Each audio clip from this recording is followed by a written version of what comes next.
नमस्कार दोस्तों, genius junction channel में आपका हार्दिक स्वागत व अभिनंदन करता हूं।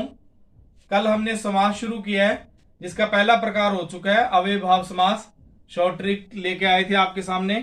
आज मैं दूसरा प्रकार लेके आया हूं कर्मधारय समास। कर्मधारय समास के बारे में आपको अच्छे से शॉर्ट ट्रिक बताएंगे, बिल्कुल सिंपल तरीका।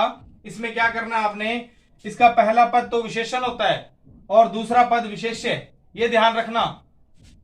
पहला पद विशेषण और दूसरा पद विशेष्य। और दूसरी बात इसमें क्या होती है, इसका दूसरा पद प्रधान होता है। ठीक है ना, ये ध्यान रखना, दूसरा पद प्रधान होता है इसमें और पहला पद विशेषण और दूसरा पद विशेष्य। विशेषण किसे कहते हैं ये तो आपको पता ही है, छोटी क्लासों में पढ़ा था आपने। विशेषण किसे कहते हैं, जो संज्ञा व सर्वनाम की विशेषता बताता हो उसे विशेषण कहा जाता है। अब देखो, जैसे महादेव में देखो, इसका विच्छेद करोगे तब कैसे बनेगा, समास विग्रह करोगे तब। देखो समास विग्रह कैसे करना है, महान है जो देव, महादेव। ठीक है, दूसरे पद की विशेषता बता रहा है ये देखो देव, यहां देव दे रखा है ना। देव की विशेषता क्या है कि वो महान है, इसलिए ये कर्मधारय समास है।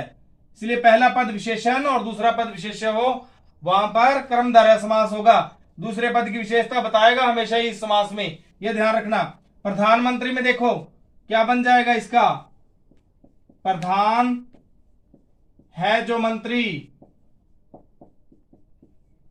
फिर आगे क्या है, नील कमल, क्या बन जाएगा, नीला है जो कमल। पता चल ही गया होगा आपको लगभग। ये देखो कमल की विशेषता बता रहा है, क्या विशेषता है कमल की कि वो नीला है, इसलिए ये कर्मधारय समास है। आपको मैंने बता दिया, ये विशेषण ध्यान रखना, जो संज्ञा व सर्वनाम की विशेषता बताता हो वहां कर्मधारय समास ही होगा, ये विशेषण कहते हैं उसको। आगे देखो महात्मा, महान है जो आत्मा।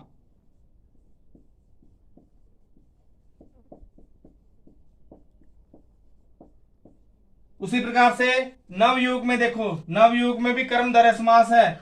नव है जो युवक, नव है जो युवक। उड़न खटोला में देखो, उड़ता है जो खटोला, उड़न खटोला।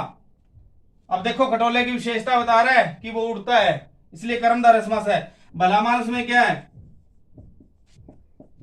भला है जो मानस। देख, इस मानस की विशेषता बता रहा है कि वो भला है, इसलिए ये कर्मधारय समास है। आप कर्मधारय समास की दोबारा से ध्यान से समझ लेना, शॉर्ट ट्रिक, बिल्कुल सिंपल तरीका है। इसमें पहला पद विशेषण होगा, दूसरा पद विशेष्य होगा, वहां पे कर्मधारय समास ही होगा और इसमें दूसरा पद प्रधान होगा। यह ध्यान रखना, हमेशा ही दूसरे जो 2 नंबर पे चीज आएगी, कोई भी शब्द आ जाए उसके पहला पद विशेषता बताएगा। पहला जो आएगा नाम जो भी लिखा होगा वो दूसरे पद की विशेषता बताएगा हमेशा। जैसे आपको मैंने बता दिया महादेव, महान है जो देव, इस देव की विशेषता बता रहा है। क्या विशेषता है देव की कि वो महान है। धन्यवाद। अगर आपको हमारी वीडियो अच्छी लगी हो तो सब्सक्राइब और लाइक जरूर करें। आपको आगे भी शॉर्ट ट्रिक के माध्यम से हम अच्छी अच्छी वीडियो आपके सामने पेश करेंगे।